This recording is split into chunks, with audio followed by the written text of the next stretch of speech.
Graças e paz, irmãos, tudo bem? Que bom estar aqui com vocês em mais uma sessão das 10. E vamos entrando aí, vamos se achegando, vamos se conectando, porque hoje o papo também vai ser muito bom.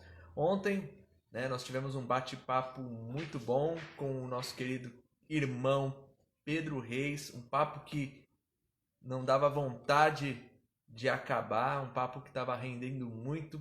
E esse papo logo mais vai estar no YouTube, tá bom? Para você poder rever, compartilhar, um testemunho lindo.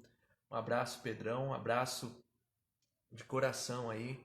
Obrigado por você ter participado conosco ontem. Foi muito, muito, muito bom poder estar com você aí online, né? E como de costume, né? De segunda a sexta nós estamos aqui nos reunindo, compartilhando, vocês aí, eu daqui e o convidado quando temos um convidado aí. E isso tem sido muito bom, isso tem enriquecido demais a gente. E eu louvo a Deus por sua vida, louvo a Deus por você, por a gente poder estar vivendo esse momento de comunhão, esse momento de interação, esse momento de crescimento, né? Vamos considerar assim dessa forma. Nessa época de tantas mídias sociais, né? E a gente critica muitas vezes a vida, a vida online, né? Mas ela está nos ajudando muito nesse tempo aí a manter os contatos, a manter a comunicação, e isso tem sido maravilhoso. E hoje nós vamos bater um papo com um pastor psicólogo e especializado em casais, pastor Randall. Vai ser um papo muito bom, vai ser um papo top.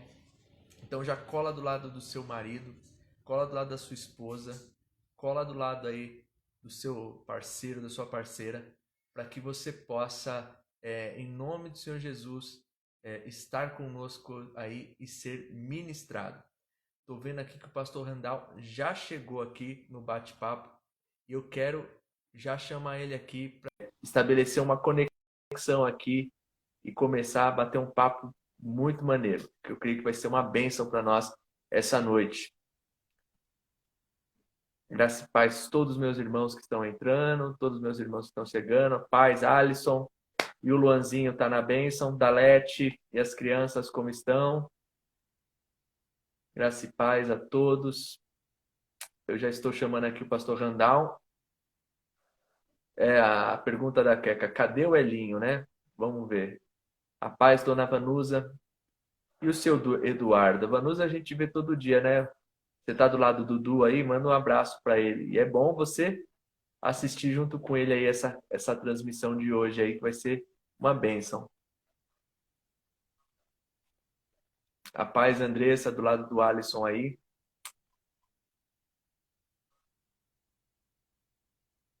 Pastor Randall, eu vi que estava online.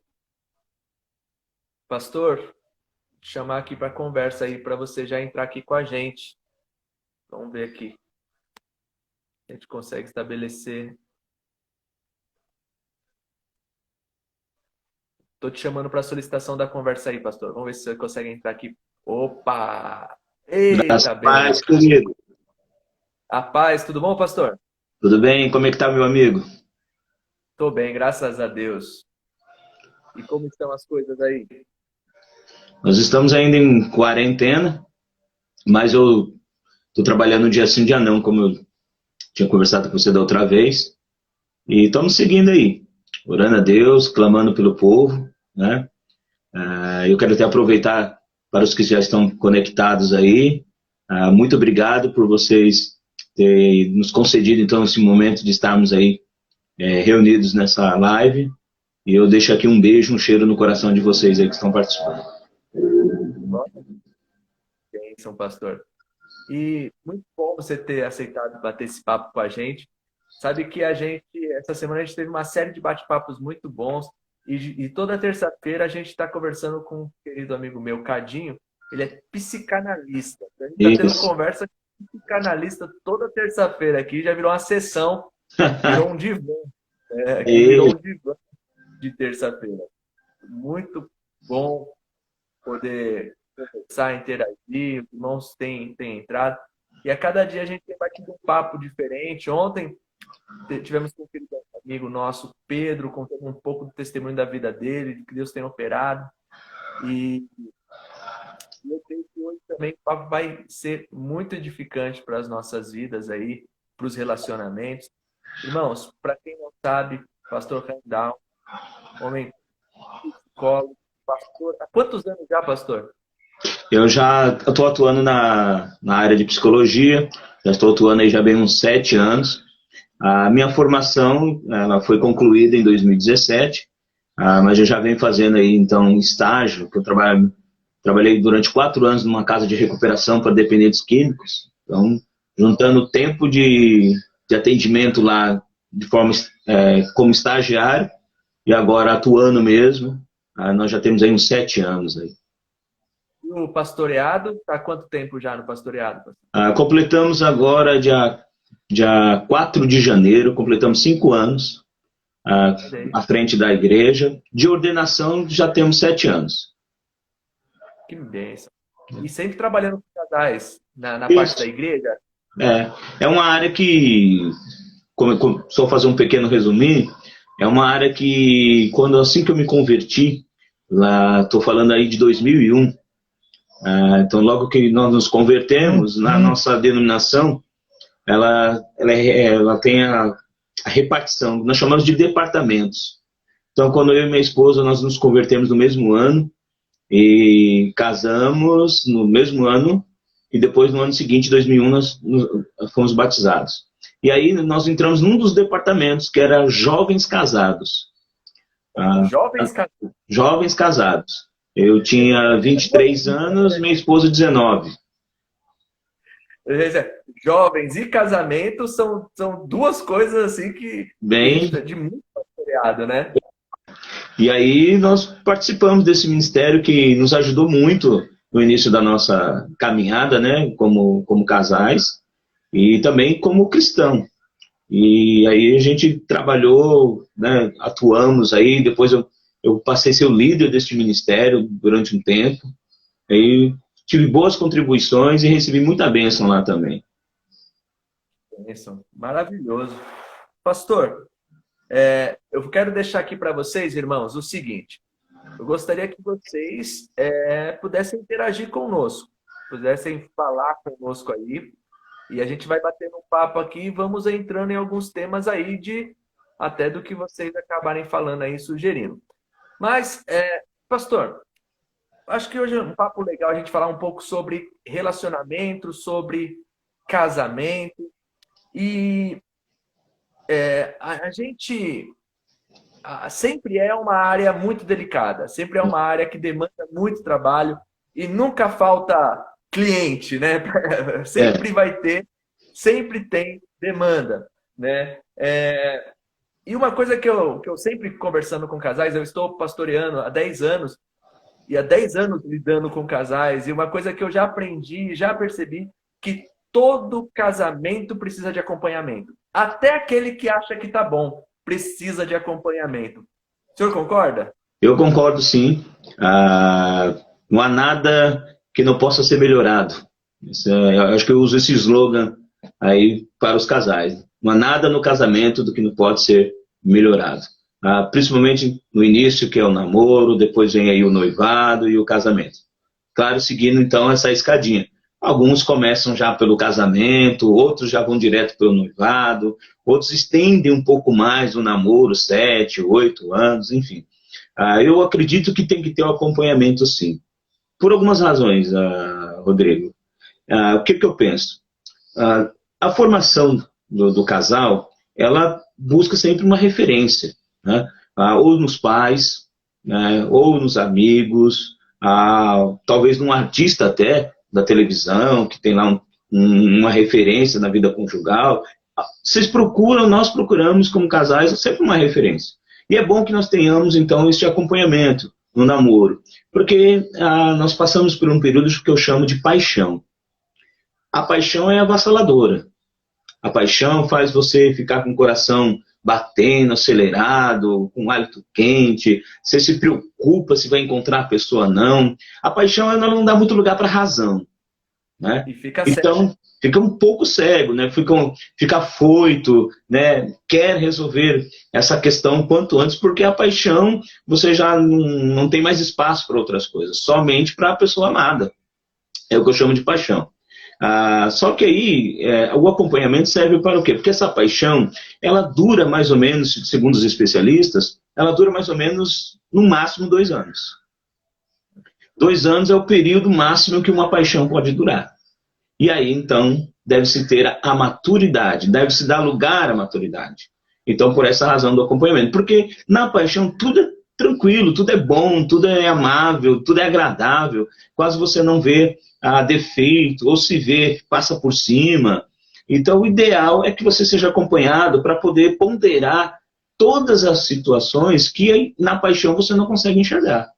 Então, é fundamental, é primordial o acompanhamento. Até porque nós não vivemos de paixão, mas de amor. De amor. Que é uma diferença. E uma coisa interessante. Então, né, essa questão da paixão, ela tem um tempo relativo que já foi diagnosticado pela química que o corpo libera, né? O comando do corpo. Cientificamente comprovado que a paixão dura aí 2 anos, 3 anos no máximo. No máximo. Então, aqueles que estão namorando... Por isso, então, talvez a gente consegue trazer a resposta do porquê que tem gente que namora tantos anos, namora 5, 6, 7 anos, e quando casa, separa, já não suporta mais. Talvez porque não tem o combustível da paixão para os primeiros anos de casamento? Isso, porque nós vamos pegar assim, no início de um relacionamento, ele se dá por causa da paixão. O que motiva, o que impulsiona um casal a se relacionar, a ficarem juntos, é a paixão. Você se apaixonou pela pessoa, pelo perfume que se destacou, pelo companheirismo, por alguma coisa que se identificou com essa pessoa. E aí você vive um período de paixão, que não dá lugar para uma análise, não dá lugar para uma avaliação. Você simplesmente deixa as coisas acontecerem. E você é muito feliz nesse período. Acontece que as outras coisas são importantes também. Eu costumo falar lá para os meus adolescentes na igreja, falar, o namoro é o período que você tem para conhecer a pessoa. Então é neste período que você vai saber se a pessoa é legal ou não é legal. Desculpa aqui eu brincar um pouco, se a pessoa tem mau hálito, se ela tem bom hálito, se algumas coisas você consegue tolerar, outras não. Por quê? Porque esse é o período de conhecimento. E é o período também que a paixão camufla tudo isso. Você está tão apaixonado que algumas coisas você se percebeu não foi relevante. Mas vai ser relevante a partir do momento quando a paixão esfriar, ela vai dar lugar então à maturidade da união. E aí é onde a coisa pega. Uma coisa então, dentro de um relacionamento, a gente ainda está falando de relacionamento, namoro e noivado, né? A gente precisa então... É necessário que haja uma análise fria e não emocional da pessoa com quem a gente está se relacionando. E uma coisa que eu sempre sugiro, eu falo assim, você tá bem? Você tá sem ninguém? Tá, tudo bem. Ó, vamos lá. Você que tá sozinho agora, vamos fazer o seguinte, ó. Faz uma lista do que você não tolera em um relacionamento. Faz uma lista, eu não tolero. Isso. Faz essa lista e guarda com você. Não esquece, guarda com você. Porque quando aparecer a pessoa na sua vida, você tem que olhar para aquela lista e fazer a comparação nua e crua. Porque, irmão, se você não fizer isso, passou os 2 primeiros anos, vai dar ruim. Não é, pastor Randall? Vai dar ruim de fato, porque vai ser necessário, então, a abertura da maturidade, né? Porque depois de 2 anos de namoro, é claro que os jovens, né, ou até mesmo as pessoas já com uma idade, que estão agora talvez no 2º ou 3º relacionamento, estão num estágio de namoro, ele vai querer pensar ali na frente, olha, será que eu encontrei a pessoa amada? Né? Começa então a projetar, a pensar numa relação mais duradoura. Mas se pensar numa relação mais duradoura enquanto estiver a paixão, enquanto estiver apaixonado, pode-se ter uma forma equivocada. Por quê? Porque a paixão, ela camufla, ela coberta todas as coisas que é necessário. Então, se o jovem ou aquele que está namorando casou ou pretende casar em plena paixão, ele tem que tomar cuidado, porque assim que acabar a lua de mel, vai entrar a maturidade. E aí você vai perceber com quem realmente você casou. Não com aquela pessoa que te levou nas nuvens, deixou você em êxtase. Na verdade, você vai perceber realmente com quem você casou.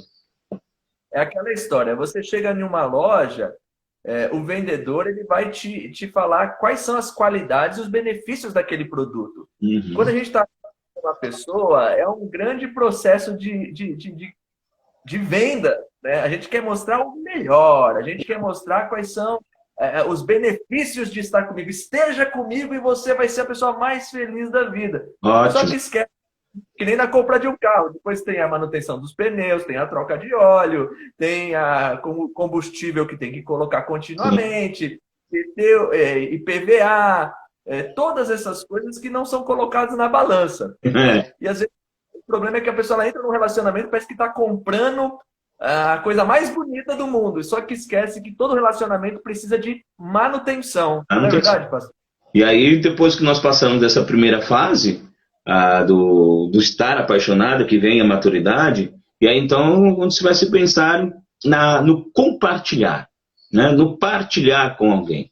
Então você está numa relação que nesse início, né, de uma fase mais madura, é onde entram os acordos. Não os acordos formais, mas aquele acordo que se tem naturalmente. Então, você sabe o que a pessoa gosta, o que ela não gosta, o que a entristece, o que a faz feliz. Então é nesse momento que você começa a perceber qual é o seu papel, né? Como você faz os movimentos dentro dessa relação. E o papel de madura é justamente isso. Você agora encontrou uma fruta sobre a mesa, só tem uma. Você gosta da maçã, mas a sua esposa ou seu esposo também gosta. Então você vai se doar a ele, falar, não, come você ou nós dividimos. Talvez isso no namoro, quando ainda está numa fase de paixão, você pega, come sozinho, sem olhar para o outro, e o outro também não diz nada, porque está tão apaixonado que aquela atitude de comer sozinho não foi relevante para ele naquele momento. Mas na segunda fase, que é a fase madura, aí sim, você pegou e comeu sem dividir, sem partilhar, vai ter um aspecto muito importante. O interessante, sempre que chega alguém no aconselhamento matrimonial, né, e a pessoa, ela sempre chega no aconselhamento, né, e ela sempre chega assim com raiva, como se ela tivesse sido enganada, né? Tipo, sim, como se fosse bom. Ela, por quê? Você não sabe o que eu vivo. E sabe, e aí o interessante, que sempre dá vontade de falar, é o seguinte, foi você que escolheu. A pessoa escolhe, ela escolhe, ninguém está sendo obrigado, pelo menos no nosso contexto brasileiro aqui, né, dentro desse ambiente que a gente está, ninguém está sendo obrigado a casar com ninguém. A gente escolhe mal, e essa frustração no casamento, talvez é uma frustração que a pessoa tem com ela mesma, né? O que eu fiz? Né? Eu não enxerguei isso, onde eu estava, né? Em que circunstâncias aconteceu, eu não percebi. E aí nós fazemos um aconselhamento, a gente conversa, ora, e retoma a conversa, e é um momento que a gente até pergunta, mas qual é a raiz mesmo do que nós estamos tratando? Na verdade, não sabe, porque no período que deveriam saber, passou. E aí, eu aconselho os que estão aí nos ouvindo, se estão numa fase de namoro e pretendem casar, façam isso quando já estiverem no início de maturidade. Casar se baseando na paixão não é muito bom.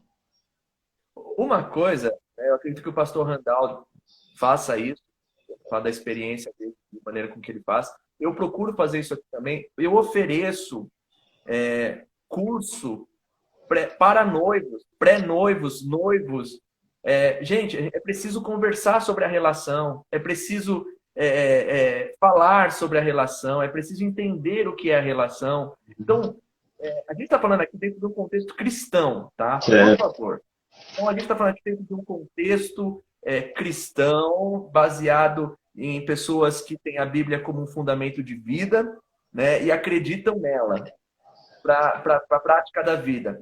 Então, os conselhos que nós temos aqui, ou as coisas que estamos falando aqui, é relacionado e baseado nisso. Então, assim, existem os pastores, os líderes, eles estão à disposição também, nem sempre, mas muitos à disposição para acompanhar. Só que a pessoa, às vezes, ela não quer acompanhamento, né? É isso. Engraçado.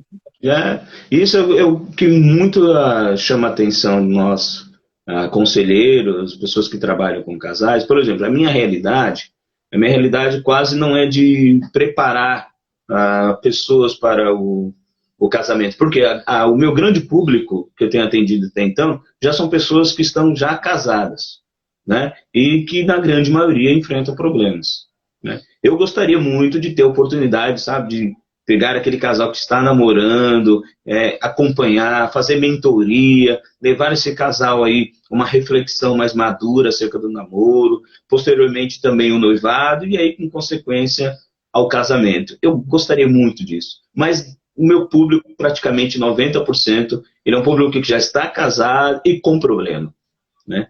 Essa é uma grande... Talvez essa seja a realidade da maioria das igrejas. Já as pessoas casadas com problema. Sim, casa errado. Se você casa errado, irmão, se você tem uma visão deturpada do casamento, a grande certeza é que vai dar ruim lá na frente. Você faz um pão e deixa de pôr o fermento e quer que ele cresça e divide para dividir para os outros, não vai rolar. Não vai rolar. Pastor Randall, dentro da sua visão, qual o maior problema hoje? Como você disse, a maior demanda sua hoje é com casais com problema, né? Se você pudesse dizer um vilão do casamento hoje, ou alguns vilões do casamento hoje, quais você destacaria? Eu destacarei, por exemplo, um primeiro que eu destacaria de cara é a pessoa erroneamente interpretar aquele texto de Efésios, capítulo 5, a partir ali do versículo 18 para frente, interpretar aquilo de forma errônea. A mulher, quando eu brinco isso nas minhas palestras, quando eu falo do versículo, a mulher tem que ser submissa ao marido, né, como a igreja deve ser a Cristo. Pronto, é motivo de briga. Aí eu pergunto para as mulheres, o que é submissão? No que eu faço a pergunta, o que é submissão, elas param e não conseguem chegar a uma conclusão, porque nunca pensaram nisso. Acharam que sempre a submissão era o quê? É ficar debaixo da autoridade do marido, obedecer o marido incondicionalmente, não podendo falar nada, não podendo emitir opinião, uma escrava do lar. Então, é uma visão errônea. A Bíblia nunca nos orientou e nunca nos ensinou que a mulher tem este papel debaixo da mão, do peso da mão do homem. Ela nunca trouxe essa ideia. Como também o homem acha que, por o texto começar, a mulher tem que ser submissa, ele fala, tá vendo, você tem que me obedecer, você tem que fazer o que eu mando, mas esquece que a prerrogativa maior é a dele. Quando o texto diz que ele deve amar a sua esposa como Cristo amou a igreja. Então, aí mora, para mim, o primeiro grande destaque é você entender o que o texto orienta. E o texto ele é tão importante para nós, é um texto do Novo Testamento, é um texto que o apóstolo Paulo, então, escreveu aquela igreja de Éfeso, orientando. Claro que dentro de um contexto ali teológico, mas a gente consegue extrair esses pontos. Eu ainda brinco, mas falando sério, porque Efésios capítulo 5, versículo 18, ele fala que nós não devemos nos embriagar com o vinho, mas deixai-vos encher com o Espírito Santo. E na continuidade do texto, aí ele fala, mulheres têm que ser submissas, maridos têm que amar a igreja, apontando, porque não pode ser desconexo o texto tem ligação. É como se ele estivesse dizendo, olha, uma pessoa cheia do Espírito Santo, no caso a mulher, consegue ser submissa ao marido. O marido cheio do Espírito Santo, ele consegue amar a mulher como Cristo amou a igreja. Então, o primeiro destaque aí seria interpretar de forma errônea, né, as Escrituras, aquilo que a palavra de Deus nos orienta acerca da relação entre marido e mulher. A mulher, quando ela entende que ela foi escolhida lá no início para ser uma pessoa auxiliadora, alguém que pudesse auxiliar, ajudar o homem na sua missão. A missão do homem naquele momento era multiplicar a terra, era dar nome aos animais, era cuidar daquilo que Deus colocou do jardim, deixar tudo organizado. Ela seria uma auxiliadora. E o homem passaria a cuidar dela por alguém semelhante, porque ele diz isso: ossos dos meus ossos e carne da minha carne. Ele identifica, aliás, ele faz a distinção de um animal, por exemplo. O animal, ele não diz que é ossos dos meus ossos. A árvore, os peixes, o lago, o rio, tudo que foi criado, ele não diz isso, ele diz acerca dela, né, como alguém semelhante. Então eu vou cuidar porque estarei sendo cuidado. Então, quando ela entende esse papel como um papel de auxiliar, as coisas começam a andar. O homem é a mesma coisa. Ele tem um papel que ele é o sacerdote do lar, ele é alguém que tem ali para cuidar da sua esposa, e ele tem um parâmetro, né? Ele tem um padrão, ele tem uma referência. Como Cristo amou a igreja. Né? Então esse é o destaque, meu primeiro destaque. Olha aí, uma coisa interessante é justamente frisar que dentro da perspectiva cristã, o relacionamento que você tem com Deus, ele faz com que você tenha um novo relacionamento com as pessoas que você já se relaciona. Isso é muito interessante, porque quando você está bem com Deus e você está bem e caminha com o Espírito Santo de Deus, isso vai afetar nos seus relacionamentos primários, dentro de casa, ali, ó, esposa, marido, filho, trabalho, o caminhar. Então, isso é uma coisa que a gente percebe bastante, e é fato. Eu estou falando de mim, eu acredito que o pastor não deve ser diferente. A gente treta com a nossa esposa, a gente está mal com a nossa esposa, a gente está em desacordo muitas vezes. Quem está sem alinhamento com o seu cônjuge, espiritualmente fica abalado também. Sim.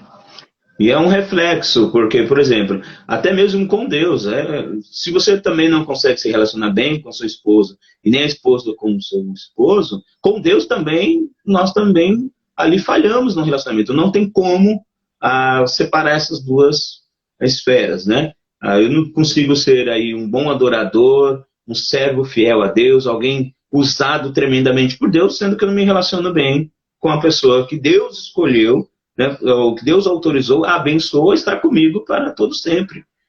Então há uma coisa que devemos olhar com todo carinho e com todo cuidado. Né? A questão espiritual ela é tão importante que, por exemplo, a 1 Pedro, se não me falha a memória, capítulo 3, versículo 7, se eu não me engano, ele ainda vai falar assim: olha, vós maridos, coabitai com as vossas mulheres com entendimento. Né? Dando para elas a honra por ser um vaso mais fraco, por elas serem co-herdeiras do dom da vida, porque elas dão a luz, e aí para que as suas orações não sejam impedidas. É um aspecto espiritual dentro daquilo que você faz todos os dias. Então, se houver qualquer desacordo, qualquer desavença, no mundo espiritual é refletido também. Sim, uma coisa que eu gosto sempre de dizer é que a família, o relacionamento, o casamento é o primeiro lugar que a gente tem que ser crente, meu. É o primeiro. Exercer perdão, a gente vai exercer caridade, a gente vai exercer amor, paciência. Dentro de tudo isso, né, é uma grande escola, é um grande centro de treinamento da fé cristã, o casamento. Começa em casa. E uma coisa que a gente fala de Efésios, né? E fala da questão do marido, da esposa, submissão ao marido, coisa e tal. Mas, pastor, eu sei, porque eu ouço bastante também, e eu sei que os pastores ouvem bastante, os conselheiros, né, caso também, acerca de que os homens estão frouxos. Os homens, eles não estão, eles recuaram tanto de dentro desse posicionamento que ele deve ter como família, e as mulheres estão gritando, elas estão pedindo, elas estão implorando para que os seus homens sejam pessoas mais maduras, mais ativas, mais pessoas mais que se posicionem dentro do lar, como dizer, ei, eu sou o homem da casa, não se preocupa que eu vou cuidar das coisas. E eu quero até que as mulheres se manifestem aqui, porque as mulheres estão pedindo homens que assumam responsabilidade. Você tem ouvido esse tipo de coisa aí também, pastor? Você me falou, você fez uma pergunta aqui muito boa, porque eu gosto muito de futebol e um craque que eu gosto muito é o Cristiano Ronaldo, né, que hoje está jogando na Juventus, mas ficou muito famoso ali no Real Madrid. E eu falo para os homens que nós temos que tomar a atitude do Cristiano Ronaldo. Quando o Cristiano Ronaldo está jogando, o jogo está difícil, ele vai lá, marca 2, 3 gols. E a ação que ele toma é: eu estou aqui. Dizendo assim, eu estou aqui, pode jogar a bola em mim, que eu estou aqui. É a mesma coisa que você falou. Em outras palavras, é que a esposa quer que o homem realmente seja aquele que vai dirigir o cérebro. Porque a mulher é emotiva, ela consegue ali então dar harmonia, dar o perfume, florir o ambiente. E o homem ele é muito racional, e ele deve ser assim mesmo. Racional, ele tem força física, né? Ele enxerga de forma pontual, cirúrgica, posso dizer assim, e é nessas horas que a esposa precisa de um homem, né? Eu brinco até com os homens lá e falo, olha, quando nós estamos lavando louça, né, na verdade a esposa não quer que a gente lave a louça, mas ela quer a presença. Você pode ficar ali do lado, conversando com ela, enxugando uma louça ou outra, mas ela quer a presença. Ela não fica preocupada se você areou bem, se você limpou bem. Ela quer assim, olha, está comigo, está me dando atenção. E são mundos completamente diferentes, né? Que aí seria, então, eu poderia entrar no segundo vilão, né? Os casais entenderem que são completamente diferentes. Pensam diferentes, têm a visão diferente, o histórico de vida é diferente. E agora o eu com o outro eu vai virar o nós. Vai virar um casal, uma carne só. E aí vai precisar muito de maturidade. Mas vamos falando sobre esse segundo destaque aí. Importante. Entender que cada um são dois seres diferentes que têm a mesma missão. Tem uma mesma missão. Né? A missão é a mesma, mas cada soldado tem a sua particularidade, né? E aí vai ser essa junção desses dois, né? Por conta de uma família. E aí cada um vai contribuir para situações. Eu brinco um pouco aqui com o meu povo. Por exemplo, se eu tiver que resolver qualquer coisa na área de telemarketing, precisar usar telefone, qualquer coisa, eu não consigo, eu não tenho essa habilidade. Eu falo para minha esposa, ó, resolve aí. E ela com 5, 3 minutos com o telefone, ela resolve. Né? Agora, quando precisa pensar, quando precisa refletir, precisa organizar um grupo de 10, 15, 20 pessoas, uma situação muito difícil, que precisa de frieza, precisa, sabe, de racionalidade, ela fala, ó, faz você que eu não vou dar conta disso. Então é um momento mais frio, porque é a minha característica. A característica dela é sanguínea, ela é filha de italiano, então ela é sanguínea mesmo, ela resolve as coisas. E eu sou filho de nordestina, que ele foi criado num lar de bastante gente, com muito amor, muito carinho, muito acolhimento. Então você vê que junta, só que somos totalmente diferentes, e diferentes mesmo. Torcemos por times diferentes, temos histórias diferentes. Ela é palmeirense e eu sou corintiano. Meu Deus do céu. E ela vai se converter um dia ainda. Então você vai ter essa junção. Um detalhe interessante. Como lidar com as diferenças para o melhor? Você falou algo que eu quero frisar. A maneira de lidar com a diferença para o melhor, para frisar, para avançar, é reconhecer no que eu sou falho e no que o outro é bom. Uhum. E às vezes tem dificuldade. A gente dorme junto, às vezes toma banho junto e vive junto um bom de tempo, mas eu acho que aí há um outro vilão também, que eu não sei de repente, mas eu acho que é o grande vilão da comunicação. Que a gente tem essa dificuldade de se comunicar e às vezes até de elogiar ou de reconhecer ou de expor as fraquezas para que o outro entenda o que eu sinto, o que eu penso, o que eu sou. Esse grande vilão, às vezes, o vilão da comunicação contribui para o vilão das diferenças, né, pastor? Com certeza. Eu gosto muito de um pastor, tenho acompanhado ele muito, que é o Cláudio Duarte. Uma das mensagens do Cláudio Duarte, ele diz mesmo que a mulher ela tem uma forma de se comunicar, né? Ela fala de 5, 7 assuntos no mesmo assunto, né? Então, se ela tá falando da casa, está falando de alguém, ela está falando, atende o telefone, olha a criança, cuida da roupa, e ela consegue tudo ao mesmo tempo. Praticamente nós homens conseguimos fazer uma coisa de cada vez. Então, voltando lá no namoro rapidamente, no namoro você percebe essas coisas, como cada um funciona. E aí, quando está no casamento, você já sabendo de antemão como a pessoa funciona, como ela pensa, como ela age, isso facilita, né, a união e a comunhão. Agora, pensa bem, como eu disse para você que é o grande público que eu tenho, já estão casados, né, e na grande maioria com problema e que não tiveram nenhuma orientação anterior. Como ajudá-los, né? Como poder ali orientar, já estão casados, não conseguiram ver, estão se conhecendo no casamento, né? E aí é uma dificuldade maior você conhecer alguém que já está casado. Porque quando está namorando, acabou brigando, um ficou num lado, ficou por outro, ficou semanas sem se conversar, sem se ver, e agora casados não. Você não pode, segundo a palavra de Deus, você não pode permitir a ira, né? O sol se pôr sobre a ira. Então, brigou, não pode no outro dia estar ainda brigado. Tem que se acertar. Pastor Rodrigo, você já ouviu falar da dinâmica do dedão do pé?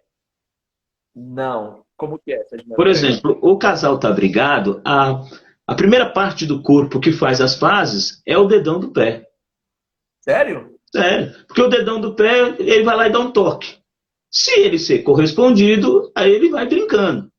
Aí, de repente, isso vai subindo, subindo. Quando vai ver, o casal está já se amando, está abraçado. Então, a primeira coisa é o dedão do pé. Ele faz a dinâmica. Ele dá um toque no seu parceiro. Se o parceiro corresponder, está tudo bem. Se ele não quiser, então ele já sabe nessa dinâmica de que se está bem, se é possível conversar ou não. Então, eu chamo da brincadeira o dedão do pé. E é verdade, que não tinha parado para pensar, mas o primeiro movimento de aproximação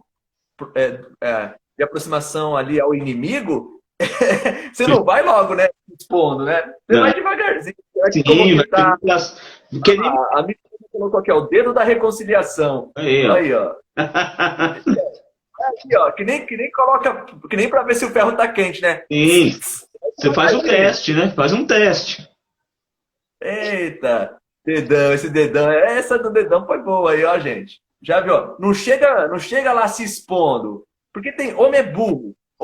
Vou falar, homem é burro. Homem ele fica perguntando, tá tudo bem? Aí a mulher vai ficando de saco cheio, ela surta. Você sabe que não tá. Aí ele, meu, para de falar, aproxima o dedinho, vaso. Vai chegando na final. Esquenta o dedo, não vai encostar o dedo gelado, porque aí vai dar treta, né? Vai dar briga. Isso é maravilhoso. Tem algum outro vilão, pastor? Bom, um outro vilão aí que a gente pode considerar é a questão da história que cada um tem de vida, né? Por exemplo, você é acostumado, foi criado, educado de uma forma e a esposa de outra e vice-versa. Como chegar isso nos dois, agora formando nós, como isso se dá de maneira muito tranquila, sem ferir o outro, né? Por exemplo, o marido, eu gosto muito disso que aconteceu isso comigo. A minha esposa está até vendo aí, ó. Eu vou falar dela aí agora, já está tá online com a gente aí. Fala que a gente vai ter dedinho. A minha esposa, né? Eu fui criado num lar nordestino, então eu convivi com meu pai quando ele chegava do trabalho, meu pai sentava no sofá, a minha mãe, são casais nordestinos, né? Minha mãe pegava, tirava a bota do meu pai, dava uma chinelo de correia, preparava o jantar, ele sentava, jantava, saía da mesa, ia para o sofá assistir o Jornal Nacional e ela lavava a louça e depois segue a vida. E eu convivi por muitos anos vendo aquela vida. Então eu pensei o quê? Bom, quando eu casar, eu vou querer uma esposa que lava, passa, cozinha, tá? Minha esposa é completamente diferente. Ela conviveu num outro ambiente, né? Então, quando nós chegamos para fazer o nós, então, olha, comigo é assim, com você é assim. Aí, quando eu falo dos acordos, né? Dos acordos. Aí, passado um tempo, eu estava uma vez, meu pai, eu morava no fundo da casa da minha mãe, e aí lá tinha um tanque e tudo. Meu pai acordou cedo tudo e me viu lá lavando roupa. E meu pai falou, mas que negócio é esse? Né? Meu pai vindo do norte, né? Nordestino, daqueles cabra macho, como um filho meu primogênito, lavando roupa, que negócio é esse? Mas na visão dele, na forma, na cultura dele, era desse jeito. Na minha e da minha esposa, era completamente diferente. Então, um grande vilão é ter a referência dos pais como algo máximo, né? Não existe uma outra forma de se viver. Ele tem, são os acordos. O homem pode, por exemplo, trabalhar em casa, a mulher trabalhar fora, dependendo do acordo entre eles. Se para os dois está bem, assim vai. No tempo do meu pai ou no tempo de outras pessoas mais velhas era diferente. O marido ia para a caça, né? O marido era o provedor e ia trabalhar. Hoje não, hoje a grande maioria das mulheres trabalham, estudam. Hoje as mulheres hoje são formadas, não só numa primeira graduação. Hoje as mulheres têm pós-graduação, têm mestrado, têm curso de inglês. As mulheres hoje são bem muito mais estudadas do que antigamente, porque a cultura mudou, os tempos mudaram, né? Então, quando hoje um casal vai se pensar em se juntar, ele tem que ter justamente essa ideia. Eu não estou casando com a minha mãe, né? Algo meio freudiano. Eu não estou casando com a minha mãe. E a esposa não pode falar, eu não estou casando com meu pai. Né? Ambos estão se relacionando num novo contexto.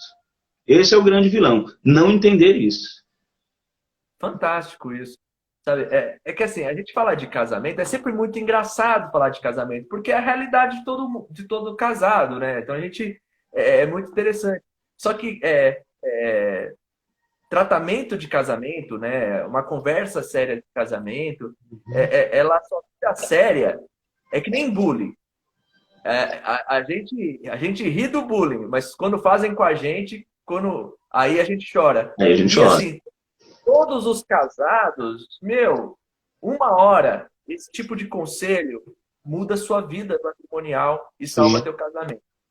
E para quem não está passando por isso agora, vai rir. Para quem já passou, a gente ri, a gente se alegra. A gente brinca aqui, fala descontraindo, mas a gente ri da nossa desgraça.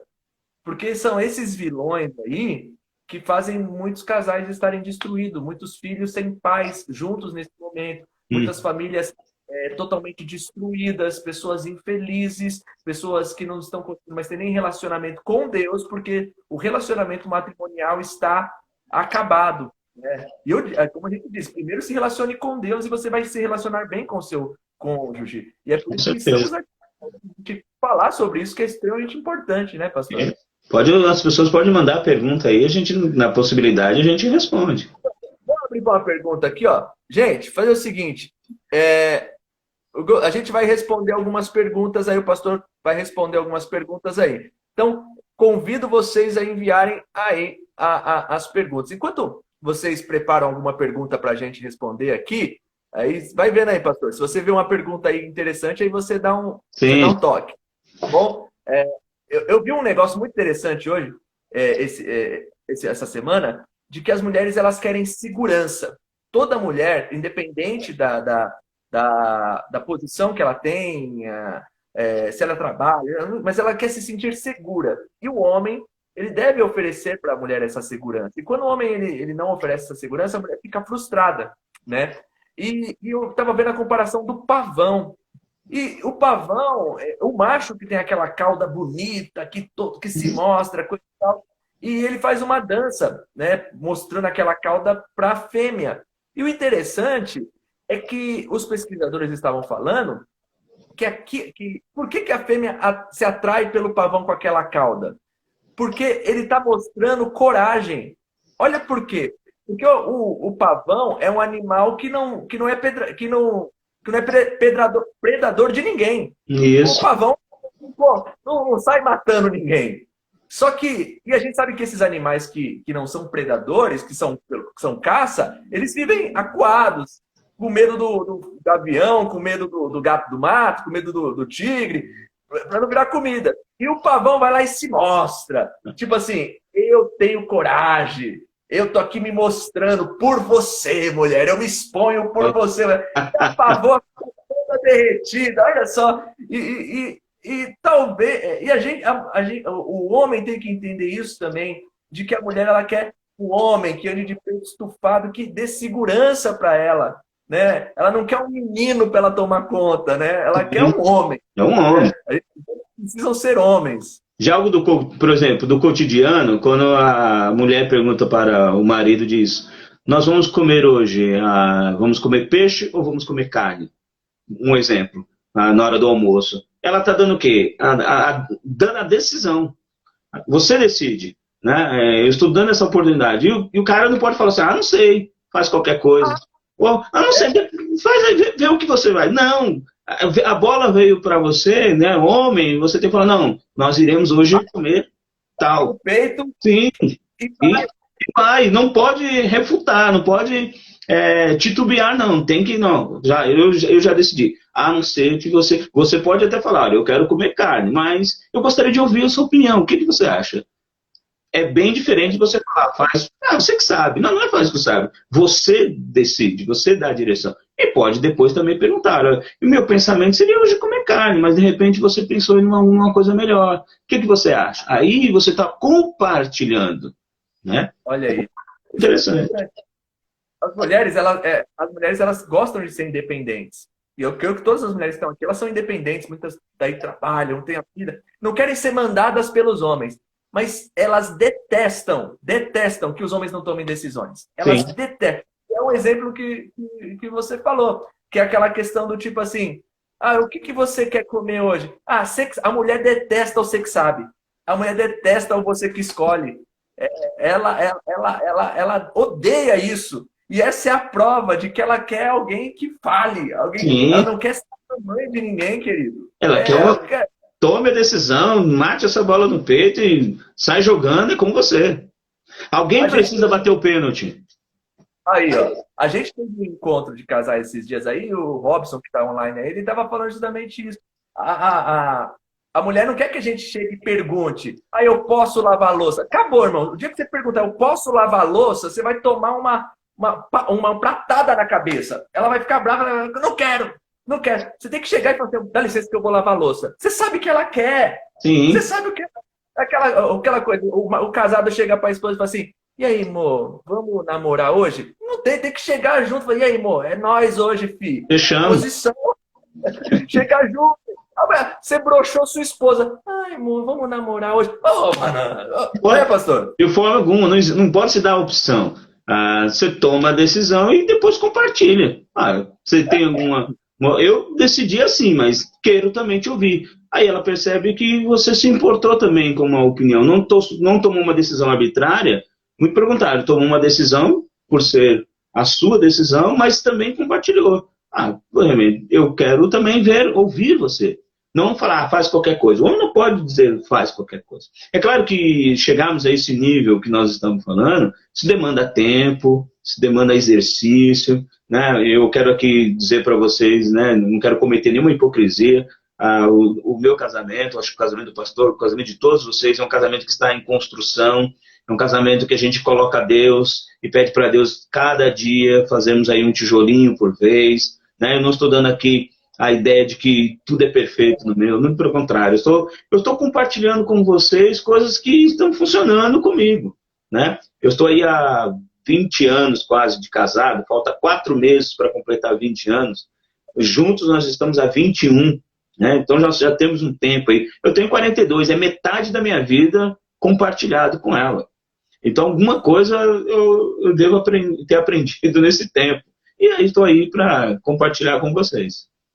O ser uma só carne é um processo da caminhada. Isso. É um processo comer sal junto, 1 quilo de sal junto ali, ó, todo dia, né? Casais aqui, ó, que estão aqui conosco, que já estão casados há 20, 15, 30, 40 anos, hoje são muito mais do que os casais que estão há 1, 2, 3, 4, 5. Ainda estão batendo muito cabeça.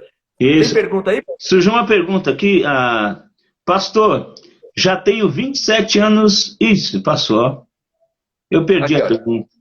Você consegue Tenho 27 repetir anos ela? de casada, eu já não faço as vontades, eu já mando ele fazer. Será que estou agindo certo?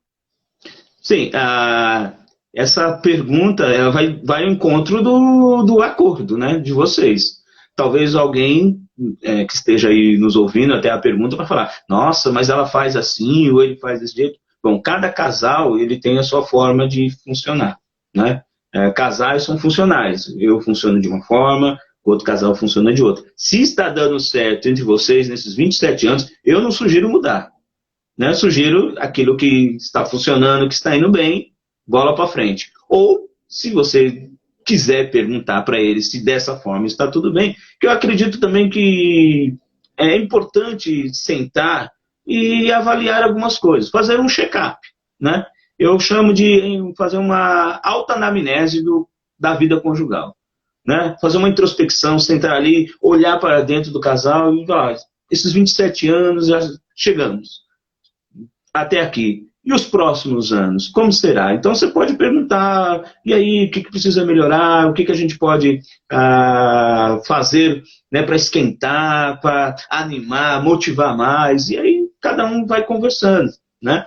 Aí eu acredito que não há o certo ou errado neste ponto. Há, na verdade, um acordo. Se entre vocês está bem, não sou eu que estou num outro acordo diferente, né, que vou sugerir algo. Mas acredito que vocês possam conversar bem sobre isso. Então, a resposta seria: conversem sobre o assunto. Eu faria como Jesus, né, nessa pergunta. Eu falei assim: você está satisfeita com isso? Essa é a pergunta que eu faço para você, irmã. Você está satisfeita com isso? Né? É o que o pastor está falando, mas faça-se essa pergunta: eu estou satisfeita com isso? Se isso está te incomodando, se isso está se isso está aí trabalhando, incomodando, você está vendo insatisfação do seu marido, como o pastor disse, converse. Converse, que é importante. Olha, eu tenho mais uma pergunta aqui, ó. Manda. Pastor, informação individual, como funciona se somos uma carne só? Desculpa. Pergunta teológica. Isso, pergunta de novo, pastor. Se a salvação é individual, como funciona se somos uma só carne? Muito bem. E aí são duas coisas bem distintas, né? A questão da salvação, ela continua sendo individual. Vocês se tornaram uma só carne, e isso eu quero deixar até aqui bem frisado para vocês. Por exemplo, uma só carne é pelo coito, né? É pelo relacionamento sexual. Onde o casal se torna uma carne. A salvação, ela é uma salvação pela fé. É a salvação em Cristo Jesus. Individual, você tomou uma decisão ao lado do Senhor. Isso vai respingar alguma coisa na sua vida conjugal? Claro, porque à medida que você vai obedecendo a Deus, à medida que você vai sendo sensível à voz do Espírito Santo, à medida que você vai tendo mais comunhão com o seu Deus, Ele é um Deus provedor. Ele é um Deus que sabe as nossas necessidades. Então, naquilo que nós necessitamos, Ele é um Deus que vai cuidando, vai trabalhando. Lembre-se, Ele é o nosso pastor, nos leva, nos conduz a pastos verdejantes, a águas tranquilas. Então, de repente, o seu casamento pode estar um pouco com turbulências, mas Ele é um Deus que pode tratar isso. Então, são distintos. Salvação é pela fé em Cristo Jesus, é um dom que não vem de nós, é um dom de Deus, nós somos salvos pela fé, né, pela graça de Deus, e a questão de ser uma carne é que nós nos unimos sexualmente. Né? Há muitos casamentos que estão em uma questão de funcionabilidade, é funcional, mas não são um coito, não é um casal, não se relaciona mais, mas continuam juntos por um contrato, por um acordo deles, enfim, mas são completamente diferentes, não se misturam, não.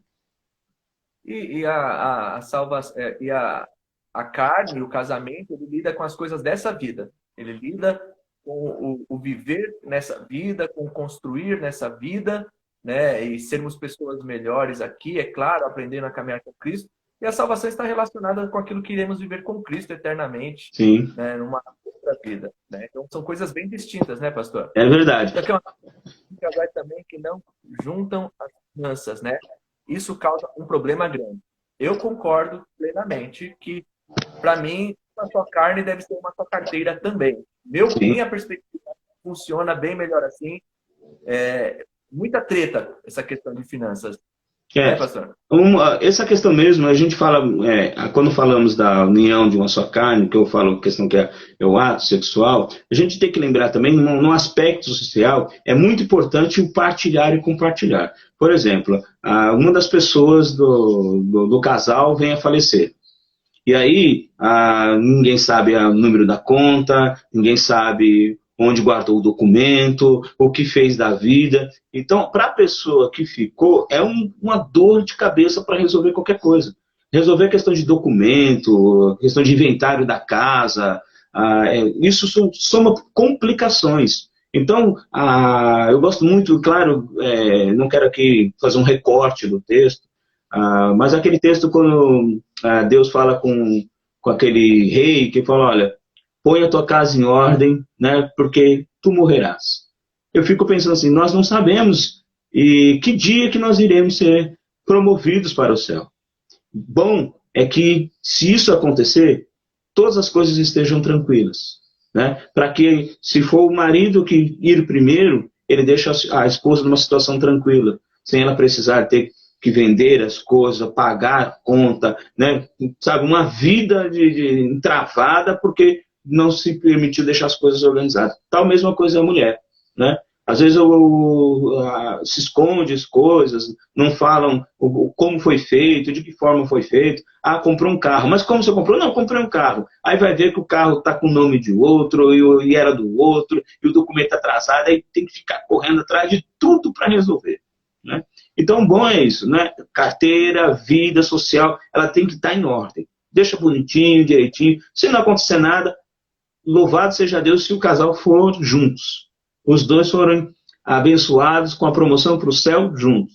Mas se não forem, tem que cada um deixar para o outro, deixar arrumado. Isso também responde à pergunta que foi feita pelo Robson Nobre, né, de quem administra. A administração ela vai partir a partir do acordo.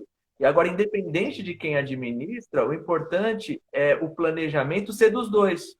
Sim. Ambos terem visão clara de quanto entra, de quanto sai, ambos sonharem juntos, né? Vamos comprar um carro, vamos viajar. O coletivo dentro da administração, eu acredito que é o mais importante.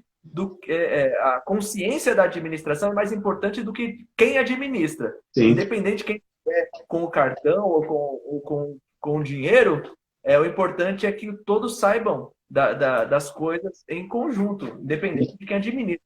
E toda regra tem uma exceção. Por exemplo, nós temos que reconhecer que tem mulheres que têm uma visão mais holística com relação à administração do que o homem. Então, nesse aspecto, ela pode ser administradora. Né? E o homem ele tem talvez um aspecto de mais capricho. Né? Não ser tão rústico, mas ser caprichoso, ser detalhista. Algo que a gente sabe que muito se assemelha com a mulher. A questão do detalhe, a questão de ser mais emocional, mais afetivo. Mas tem homens que são afetivos, gostam da lua cheia, gostam de flores, gostam de urso de pelúcia.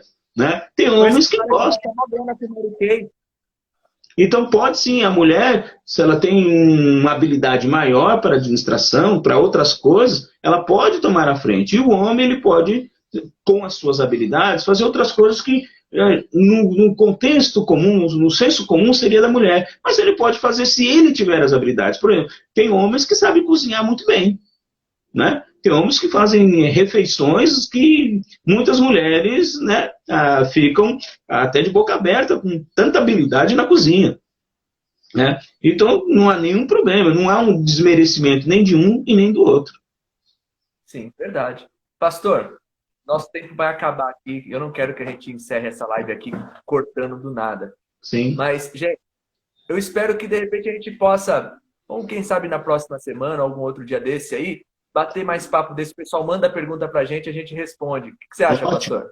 Estou à disposição, pastor. Muito legal. Gente, pastor, muito obrigado. Obrigado mesmo. Eu estou falando aqui, o cronômetro está descendo aqui. Mas vamos fazer o seguinte, a gente encerra aqui, a gente só volta para se despedir, tudo bem? Ótimo.